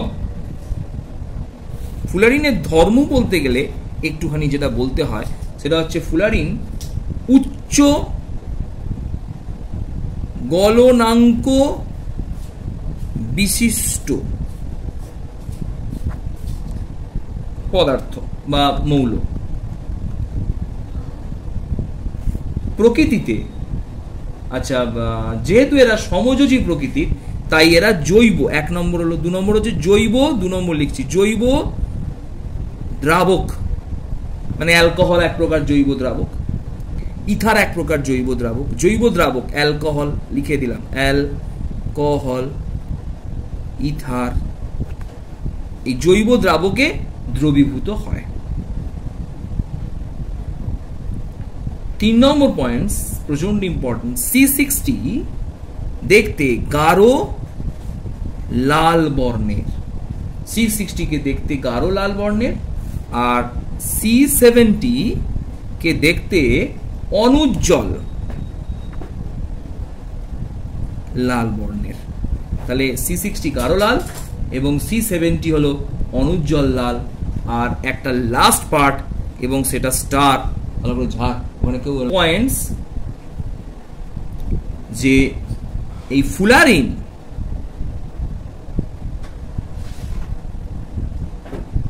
অতি পরিবাহী ধর্মযুক্ত। অতি পরিবাহী কি পরে জানবো, তো এখন জাস্ট বলে রাখলাম ফুলারিন কিন্তু অতি পরিবাহী ধর্মযুক্ত। আর এর থেকেও স্টার, বর্তমানে এইডস নিরাময়ে এই ফুলারিনকে ব্যবহার করা হচ্ছে। বিশেষ এক প্রকার ফুলারিন, সেটার নাম হলো নন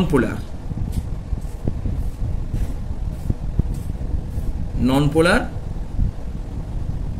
ফুলারিন কে এইডস এর চিকিৎসায় ব্যবহার করা হচ্ছে।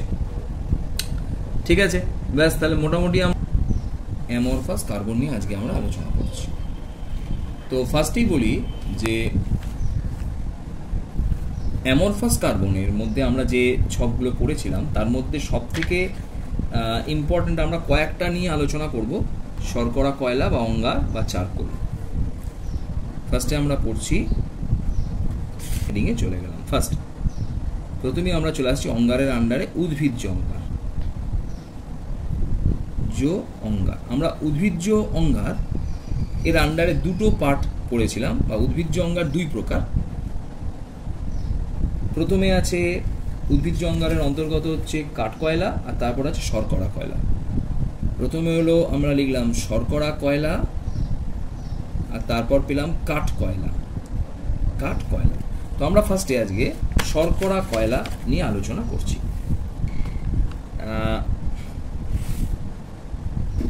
শর্করা কয়লা প্রচন্ড ইম্পর্টেন্ট, এখান থেকে প্রশ্ন আসার চান্স 100%।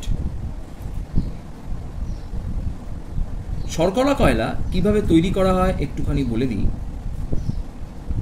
যদি আমরা নারকোলের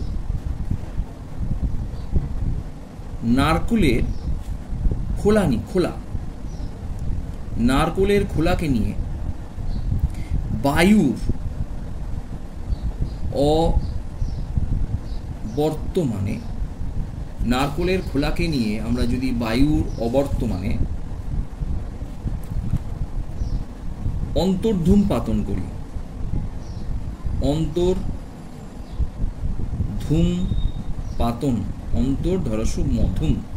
অন্তর্ধূম পাতন করি, বায়ুর অবর্তমানে যদি অন্তর্ধূম পাতন করি, তাহলে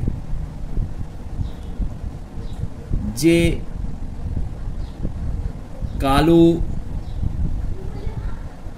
অবশেষ উৎপন্ন হয়, যে কালো অবশেষ উৎপন্ন হবে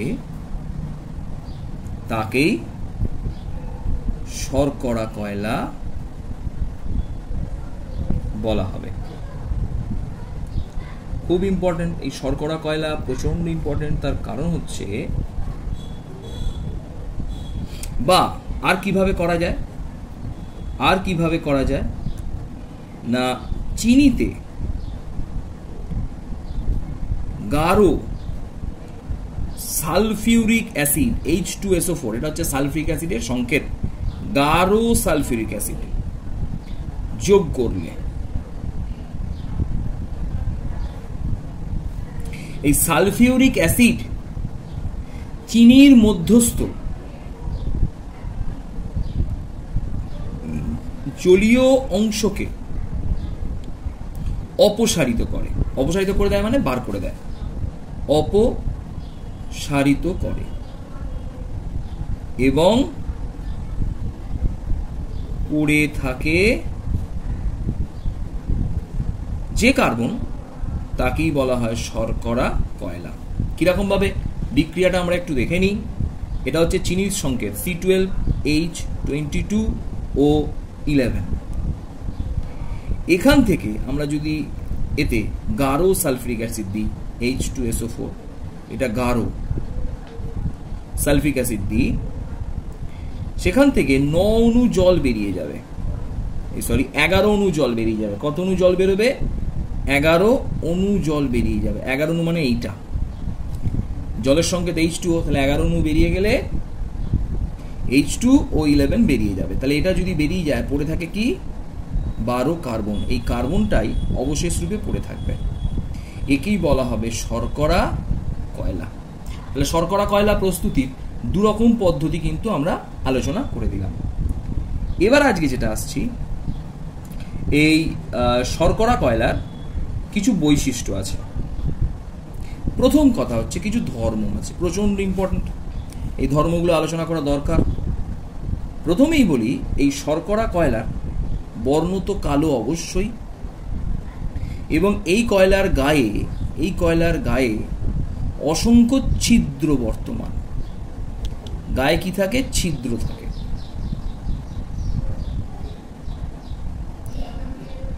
এই ছিদ্রের উপস্থিতির জন্য এই শর্করা কয়লার গ্যাস ও বর্ণ শোষণের বিশেষ ধর্ম আছে। তাহলে কি কি পাঠ বললাম? এই কালো রঙের এই যে কয়লা উৎপন্ন হলো, এই কয়লার গায়ে অসংখ্য সূক্ষ্ম ছিদ্র থাকে, যে ছিদ্রতে বা যে ছিদ্রের সাহায্যে এই কয়লাগুলো গ্যাস এবং বর্ণকে শোষণ করতে পারে। কিন্তু এই শোষিত গ্যাস এবং বর্ণ কয়লার, এই শর্করা কয়লার গাত্রতেই আবদ্ধ থাকে, ভিতরে প্রবেশ করে না। তাই এই ঘটনাকে অধিশোষণ বলে। এটা আমরা আগে পড়েছি। ধাতু যেমন হাইড্রোজেন, প্যালাডিয়াম, প্ল্যাটিনাম ধাতু যেমন হাইড্রোজেনের অধিশোষণ করে, অধিশোষণকে বলা হয় অ্যাডসরপশন।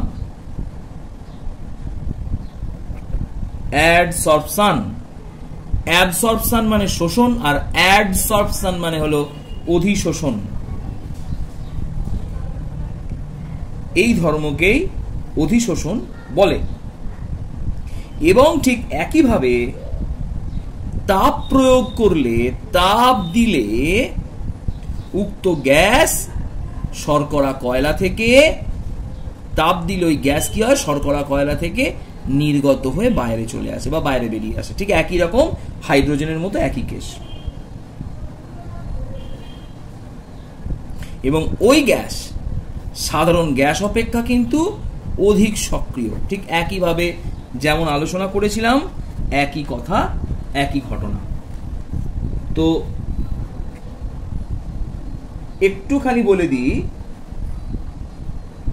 এই যে আমরা শর্করা কয়লা বা সক্রিয় চারকোল পড়ছি, এর অপর নাম কিন্তু, এই যে শর্করা কয়লার অপর নাম কিন্তু একে বলা হয়, জেনে রাখ, সক্রিয় চারকোল। সক্রিয় চারকোল, এই সক্রিয় চারকোল একটুখানি তো বলেওছি, আবার বলছি, একটুখানি একটা নোট এখানে বলতে গন্ডগোল হয়েছে, একটু একটা ডাটা মিস করে ফেলেছি। তো যখন আমরা অন্তর্ধূম পাতন করব তখন যে টেম্পারেচারটাকে রাখবো সেই টেম্পারেচারটা বলে দিলাম, তোরা খাতায় অ্যাড করে নিবি বা নোটেও হয়তো আছে, 800 থেকে 900 ডিগ্রি সেন্টিগ্রেড।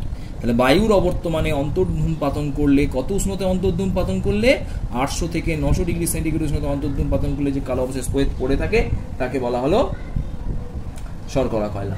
ঠিক আছে, আচ্ছা এবার আমি বলে দিই এর কিছু কিছু বিশেষ ধর্ম আছে, সেই ধর্মগুলো আমরা বলছি, কারণ সমেত আমরা একটু আলোচনা করে নেব। যেমন ধরি গ্যাস মুখোশ তৈরিতে এই সক্রিয় চারকোল বা শর্করা কয়লা কিন্তু ব্যবহার করা হয়ে থাকে, সক্রিয় চারকোলের একটা প্রধান ধর্ম। এছাড়া বিভিন্ন জলের যে ফিল্টার, বর্তমানে বিভিন্ন ধরনের যে জলের ফিল্টার তৈরি করা হয়, সেই ফিল্টার তৈরি করতে এই সক্রিয় চারকোল ব্যবহার করা হয়ে থাকে এবং ওই সক্রিয় চারকোল জলের মধ্যে থাকা বিভিন্ন ক্ষতিকারক গ্যাসগুলিকে অধিশোষণ করে এবং জলের মধ্যে থাকা বর্ণকেও এই সক্রিয় চারকোল কি করে নেয়, অধিশোষণ করে নেয়, টেনে নেয়। ফলে জলটি গন্ধহীন বর্ণহীন হয়ে যায় এই সক্রিয় চারকোলের প্রয়োগে। এইভাবে জলের ফিল্টারেতেও অনেক সময় সক্রিয় চারকোলকে আমরা ব্যবহার করে থাকি। যেমন একটা উদাহরণ দেখাই, আমরা একটুখানি সক্রিয় চারকোল জোগাড় করলাম। হ্যাঁ, এবার তোরা বলতে রে স্যার সক্রিয় চারকোল কোথায় পাবো, আমি একটুখানি বলি। পিওরিট বলে অনেক সময় দেখবি একটা জলের মেশিন আছে, পিওরিট। এই পিওরিটের মধ্যে বা অন্যান্য যে জলের মেশিনগুলো থাকে, কেন্ট ফেন্টও থাকে, তো সেই সমস্ত জলের মেশিনের মধ্যে কিছু কিট থাকে, কিট বলে এগুলোকে। এর মধ্যে এই টাইপের একটা কালো রঙের সিলিন্ডার থাকে। এই কালো রঙের সিলিন্ডারের গায়ে অনেক কালো কালো কালো কালো গুঁড়ো গুঁড়ো গুঁড়ো গুঁড়ো ডাস্ট লাগানো থাকে। এই গুঁড়ো গুঁড়ো ডাস্টগুলোকে বলা হয় সক্রিয় চারকোল। এই সক্রিয় চারকোলকে আমরা একটুখানি বার করে আনলাম, দিয়ে রোদেতে ভালো করে শুকিয়ে নিলাম। ভালো করে শোন, সক্রিয় চারকোলটাকে বার করে আনলাম আর এরপর রোদেতে ভালো করে শুকিয়ে নিলাম। শুকিয়ে নেবার পর ভালো করে শোন, শুকিয়ে নেবার পর আমরা একটা বোতল নিলাম। এই বোতল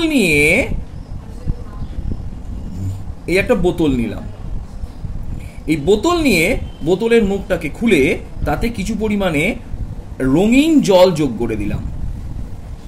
এবার কি করব না, ওই শুকনো ডাস্ট এই জলের মধ্যে ফেলে দিলাম।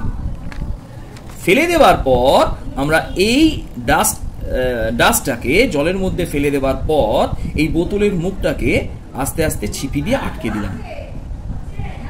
এরপর ওই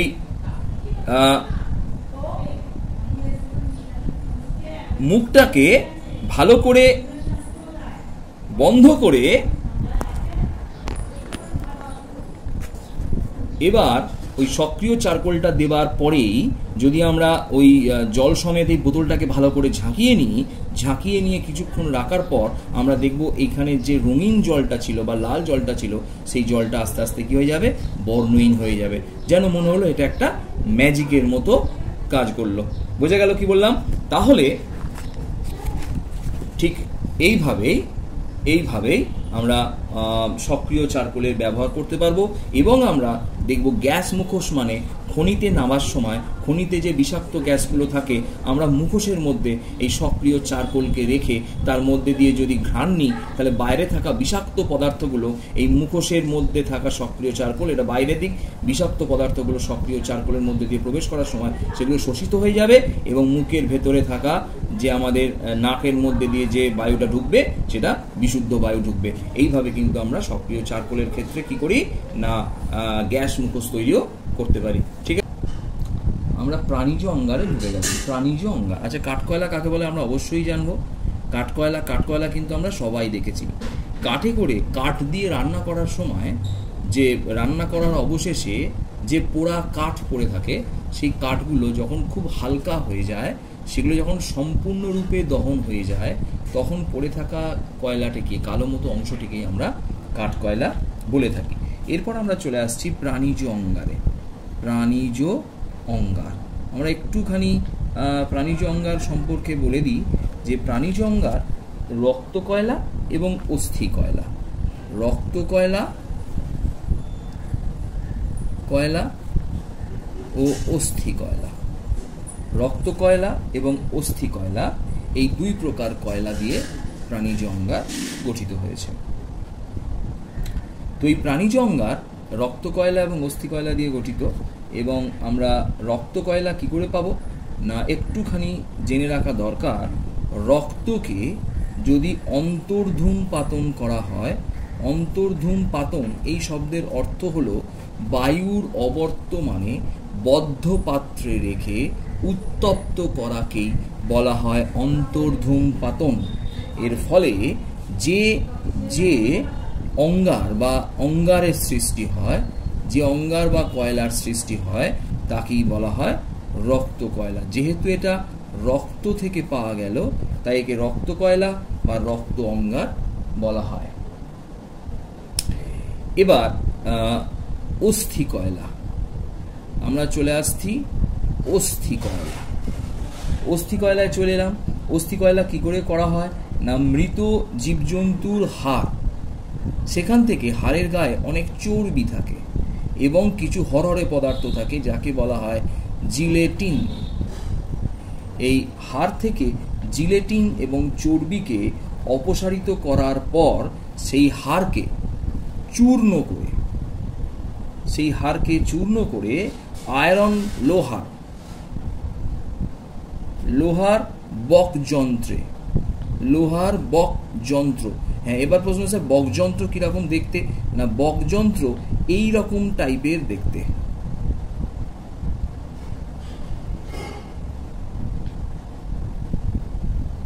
বকযন্ত্র এরকম টাইপের দেখতে, যেহেতু মুখটি বকের মতো তাই একে বলা হয় বকযন্ত্র। এটাকে বলা হয়, মুখটা কিন্তু ফাঁকা, হ্যাঁ, বকযন্ত্র। তো এই লোহার বকযন্ত্রে রেখে ঠিক একইভাবে অন্তর্ধূম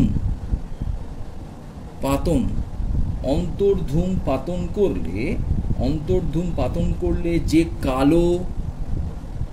কালো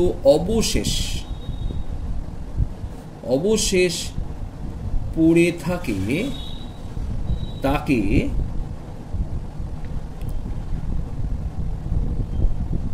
অস্থি কয়লা বা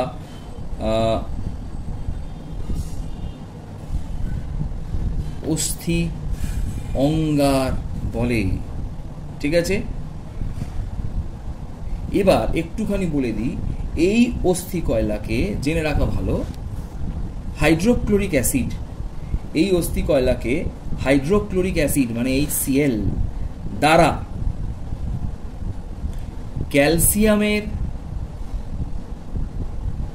হাইড্রোক্লোরিক অ্যাসিড দ্বারা ক্যালসিয়াম, এই হাড়ের মধ্যে কি থাকে, ক্যালসিয়ামের লবণ থাকে। এই হাইড্রোক্লোরিক অ্যাসিড দিলে হাড়ের মধ্যে থাকা এই ক্যালসিয়াম লবণগুলো কি হয়, দ্রবীভূত হয়ে যায়।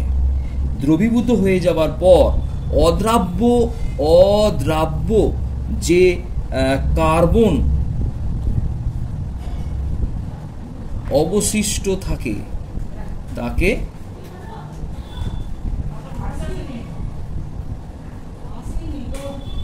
আইভরি ব্ল্যাক বলে। তাকে কি বলা হয়, আইভরি ব্ল্যাক। তাহলে অস্থি অঙ্গারকে, এই অস্থি অঙ্গার যেটা পাওয়া গেল তার মধ্যে প্রচুর পরিমাণে ক্যালসিয়াম লবণ থাকে। এই ক্যালসিয়াম লবণগুলোকে যদি HCl এ দ্রবীভূত করা হয় তাহলে ক্যালসিয়াম লবণগুলো দ্রবীভূত হয়ে যাবার পর এই অস্থি অঙ্গারের মধ্যে যে অদ্রাব্য কার্বন পড়ে থাকে সেই কার্বনটিকেই বলা হয় কিন্তু আইভরি ব্ল্যাক। এই আইভরি ব্ল্যাক অনেক সময় রং শিল্পে কিন্তু ব্যবহার করা হয়ে থাকে, আইভরি ব্ল্যাক। যাক, আমরা আর বাকি যেগুলো রইল সেগুলো তো একটু পড়ে নেবো, জাস্ট টুকটাক যেটুকু পড়তে পারিস তোরা সেটুকুই পড়ে নিবি। আর একটুখানি বলে দিই যে কোক বা ভূষাকালী কাকে বলে একটুখানি বলে দিই। আরেক প্রকার অনিয়তাকার কার্বনের নাম হলো ভূষাকালী।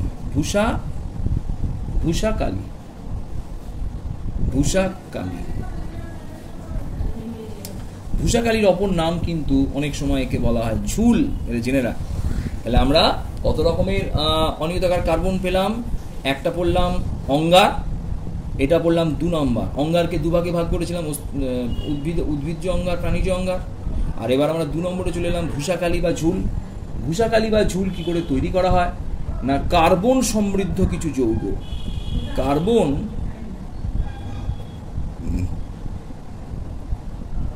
সমৃদ্ধ যৌগ। কার্বন সমৃদ্ধ যৌগ মানে কি রে? না, যে সমস্ত যৌগের মধ্যে কার্বন প্রচুর পরিমাণে থাকে সেই সমস্ত কার্বন সমৃদ্ধ জৈব যৌগ। কথাটা আরেকটু অ্যাড করে দিলাম। তাহলে কার্বন সমৃদ্ধ জৈব যৌগ, কার্বন সমৃদ্ধ জৈব যৌগকে বা তরলকে বায়ুতে, কোথায়? বায়ুতে দহন করালে, দহন করানো মানে পোড়ানো, বায়ুতে পোড়ালে এক প্রকার কালো ধোঁয়া সহ বস্তুটা জ্বলতে থাকে। এবং এই বায়ুতে দহন করালে বস্তুটা কিরূপে জ্বলতে থাকে? কালো ধোঁয়া সহ জ্বলতে থাকে। কালো ধোঁয়া সহ বস্তুটা জ্বলতে থাকে। এই কালো ধোঁয়া সহ বস্তুটা জ্বলার সময় যে ঝুল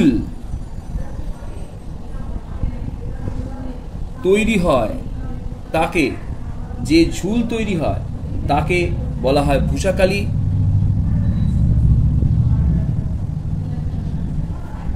তাকে বলে ভূষাকালি।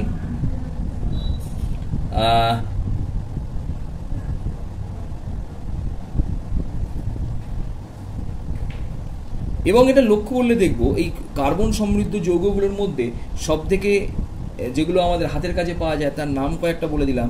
কেরোসিন, পেট্রোল, তারপিন তেল, এই সমস্ত তেলগুলোকে যদি আমরা, এগুলো কার্বন সমৃদ্ধ যৌগ, এগুলোকে যদি জৈব যৌগ, এগুলোকে যদি পোড়াই তাহলে আমরা ভূষাকালি পাবো। এবং ভূষাকালি আমরা অনেক সময়, আমি বলে দিচ্ছি কোথায় তোরা পেতে পারিস। কারোর বাড়িতে এখনো হারিকেন জ্বালা হয়। হারিকেনের, এইটা হচ্ছে হারিকেনের এইরকম টাইপের হারিকেন দেখতে, তোরা সবাই জানিস, আমি আর হারিকেন আঁকছি না। এটা এরম টাইপের হারিকেন দেখতে, এরম টাইপের হারিকেন দেখতে, তাই তো? হারিকেনটা এরম দেখতে, এবং এর মাথায় একটা ঢাকনা থাকে এরকম, আর এখানে কাঁচটা থাকে, এখানে হারিকেনটা জ্বলে। তো এই হারিকেনের মাথার ওপরের দিকটায় এই কেরোসিন জ্বলার ফলে এই ওপরের দিকটা একটা কালো বর্ণের আস্তরণ পড়ে যায়। সেই কালো বর্ণের আস্তরণটিকেই বলা হয় ঝুল বা ভূষাকালি। যখন ভূষাকালি তৈরি করার জন্য, জেনে রাখ, এটা খুব জানা দরকার, যদি প্রাকৃতিক গ্যাস এর মধ্যে কে থাকে? মিথেন। এই মিথেনকে যদি আমরা বায়ুর উপস্থিতিতে জ্বালাই তখন যে ভূষাকালিটা উৎপন্ন হবে সেই ভূষাকালিটাকেই বলা হয় কার্বন ব্ল্যাক। এই কার্বন ব্ল্যাক কালো রং প্রস্তুতিতে বিশেষভাবে কাজে লাগে। আর একটা কথা, এই ভূষাকালি হলো অনিয়তাকার কার্বনের মধ্যে সব থেকে বিশুদ্ধ। এই প্রাকৃতিক গ্যাসকে পোড়ালে যে কার্বন ব্ল্যাকটা উৎপন্ন হয় সেই কার্বন ব্ল্যাকটাই কিন্তু বিভিন্ন ধরনের জুতার রং তৈরিতে, ইত্যাদিতে কাজে লাগে, কালো রং তৈরিতে, ব্ল্যাক জাপান তৈরিতে কাজে লাগে। এবং এই ভূষাকালি একমাত্র অনিয়তাকার কার্বনের মধ্যে সবচেয়ে বিশুদ্ধতম কার্বন হলো ভূষাকালি। ঠিক আছে?